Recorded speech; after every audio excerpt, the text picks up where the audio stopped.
Okay, so we've got good news and bad news. I think we got to keep close track of these things, not just to cheer ourselves up because we're going to be grown-ups, obviously. Um, by the way, I want to thank those of you who have hit the subscribe button, and I'd like to invite the rest of you to do so as well. So please subscribe. It doesn't take long and it's free. So we've got, let's see, this judge in Seattle has now put a stop, halted Trump's unconstitutional move to end birthright citizenship. I talked about that in one of the short videos. So that's good news.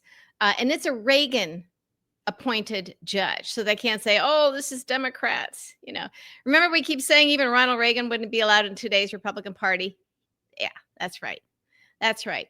The bad news is our migrant workers who pick our fruits and our vegetables so that they can get from farm to table are not showing up for work because of Trump.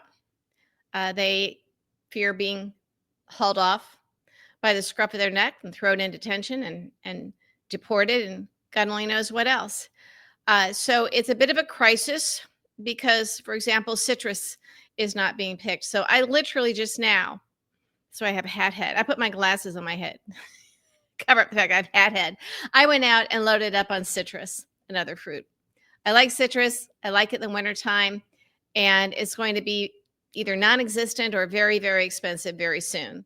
So I just went out and bought a lot. Obviously, I can't keep it around forever, but Lidl's has great prices. So I did it. That's where I've been. So that's the bad news. That's the bad news. A memo was leaked of what Republicans plan to do.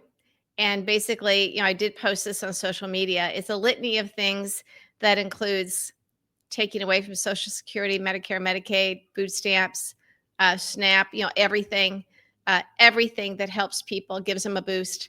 And basically, it's a tax hike on the rest of us, and it includes 1 point whatever trillion dollars in tax giveaways to the very wealthy. Yeah, cutting the taxes for the rich and making us pay for it.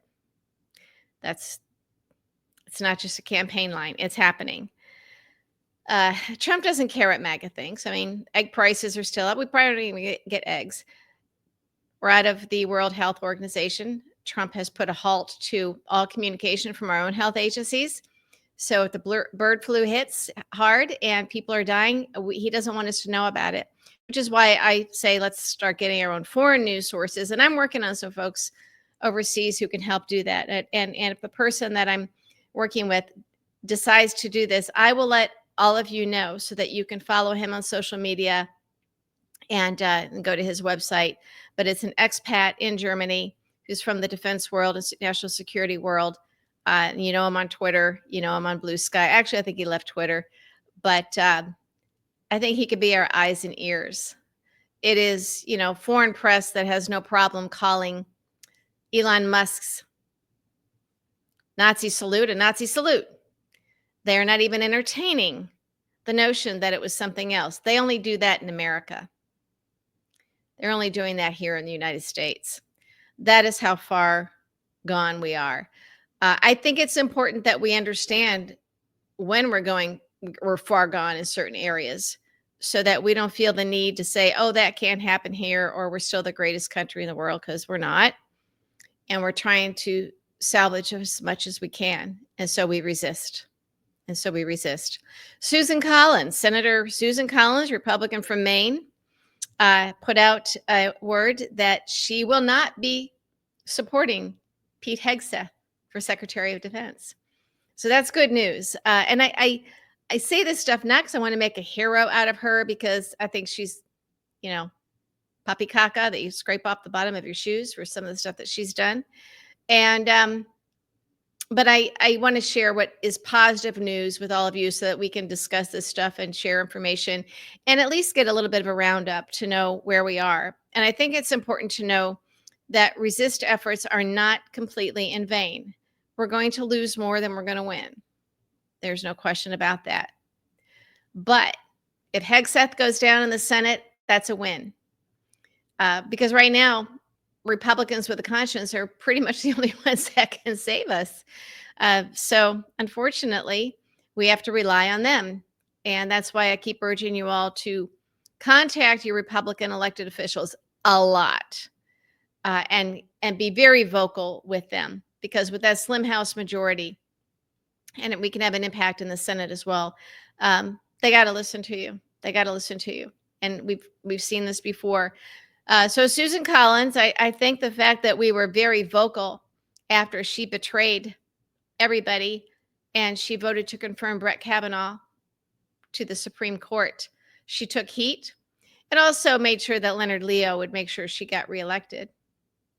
Yeah, he raised a lot of money for her in Maine, and I think did a few other things that their side knows how to do to ensure someone is reelected. So I'm looking at her as somebody who probably doesn't plan to run for reelection again. So she maybe she, Lisa Murkowski, maybe a couple of others in the Senate will have a conscience. Unfortunately, John Fetterman seems to be going a little bit MAGA. And I don't get that. Is it for attention? Was there something that Joe Manchin and Kristen Sinema got that is now available to him? I'm sorry, I'm not accusing, but I think we have every right to be suspicious and ask questions and look at this stuff, because this is what happens in Washington. Remember, I spent a lot of time there. So what has caused him to kind of become MAGA friendly? We may or may not find out, but let's keep our eyes open for it. Is he going to be somebody who votes with Republicans if too many Republicans defect and join Democrats on the big things like a Hegseth nomination? It's an important question, isn't it? It's an important question. But you know what? It's a victory for us that Susan Collins is voting against the Hegseth nomination. Does it fix everything? No, it does not. Not by any stretch. But I think it's important that we know what's possible. We just have to understand it's going to be harder than we ever thought. And I want to say it's going to be harder than before. Well, for the last 4 years, we didn't think it was going to be hard. We thought we had this. And a lot of people coasted, a lot of people grifted, a lot of people indulged in making sure that they needed to be entertained when they were resisting, And that cost us. A lot of people decided to give Merrick Garland the benefit of the doubt. He's dotting his I's and crossing his T's. Don't do that crap anymore, folks. I'm telling you. It does not make you a nasty person to simply be realistic and call them as they are and how you see them. There's no obligation to balance when you're noting something negative that somebody's doing to hurt this country, then you have to balance it with something positive. No, you don't. This isn't the third grade. But I do want us to note victories when they happen. And again, if we want to pat ourselves on the back, but I think it's important that we understand that our voice matters. Our voice matters. Our collective voices matter. And we can't make it easy on these people to sell us out.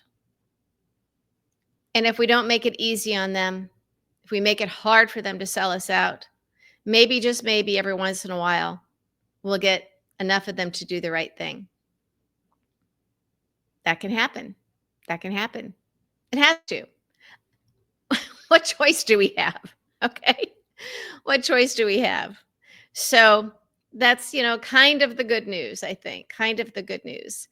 But the raping and pillaging of our country is just beginning. And the memo that was leaked, I think, by the House Budget Committee, with all the cuts that Republicans want to do, is frightening and terrible. And we need to be diligent. We need to be vocal. And again, those Republican House members that might have had a slim reelection margin in a House that has a slim majority, those are the ones to be vocal with. They want to cut your Social Security, your Medicare. So, Trump has already increased what you're going to be paying for prescription drugs. And if you were somebody who was understanding that the $35 a month cap, if you have diabetes or someone in your family, that cap on insulin was a game changer for so many people. Trump just got rid of it. So now instead of $35, it's 400, 600, 800, if not more. This is what he did. This is not the stuff that he ran on. So these are the things that are going to come as a surprise to MAGA. The thing that I find interesting and disturbing is that he doesn't care what his supporters think anymore. He owes the oligarchs, and he's got this open account, this meme coin account with bribes that can just be dumped in there with no accountability. Foreign countries just dumping billions. He became wealthier overnight with these bribes that he never has been in his life. He's a fake billionaire. Now, at least on paper, he's on his way to becoming one of the oligarchs, and that's his goal. That is his goal. So, little bit of good news, still a lot of bad news,